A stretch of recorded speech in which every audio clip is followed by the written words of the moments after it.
దేనికోసం అడుగు పెట్టిండండి అక్కడికి? పొయ్యి ఏమన్నా ఇయ్యడానికి అడుగు పెట్టిండా, లేకపోతే ఇచ్చింది చెప్పుకోవడానికి అడుగు పెట్టిండా అంటే అది లేదు. స్వడబ్బా, పరడబ్బా, పరస్పర డబ్బా.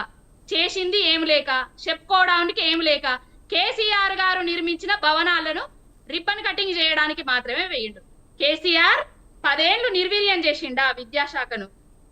22 నెలల నుంచెల్లి విద్యాశాఖ ఆయన గుప్పిట్లో పెట్టుకొని నిర్వీర్యం చేస్తున్నది రేవంత్ రెడ్డి.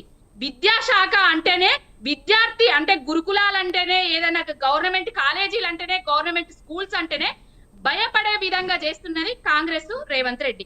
ఎవరండి చెప్తున్నది కేసీఆర్ గారు నిర్వీర్యం చేసిండ్రని?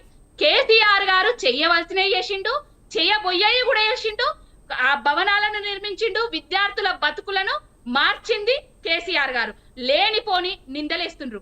నీళ్లు నిధులు నియామకాల కోసమే కేసీఆర్ తెలంగాణను తీసుకొచ్చిండండి. అదే ట్యాగ్ లైన్ తోటి తెలంగాణ వచ్చింది. నీళ్లు నిధులు నియామకాలను అడ్డుపడుతున్నలా సంకలదొచ్చి తెలంగాణ ఉద్యమాన్ని అవమానపరిచింది. ఉద్యమకారులు అదే ఓయు ఉద్యమకారుల మీద రైఫిల్ ఎక్కుపెట్టింది రేవంత్ రెడ్డి. అది చరిత్ర జగమెరిగిన సత్యం. నీళ్లు తెచ్చింది కేసీఆర్, నియామకాలు చేసింది కేసీఆర్, మన నిధులు మనకు వినియోగం అయ్యేటట్టు చేసింది కూడా కేసీఆర్.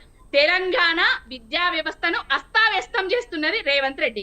ఫ్యాకల్టీలు లేరు అది అని చెప్తున్నాడు కదా.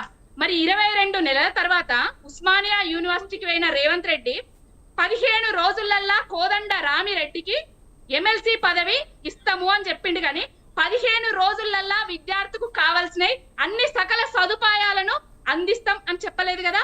అదే మీ విద్యార్థులందరికీ, మీ నిరుద్యోగులందరికీ జాబ్ క్యాలెండర్ వేస్తా, 2 లక్షల ఉద్యోగాలు ఇస్తా అని చెప్పిండు కదా.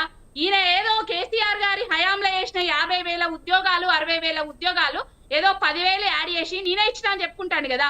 ఇప్పటి వరకు విద్యార్థులకు 2 లక్షల ఉద్యోగాలు ఇయ్యలేదు.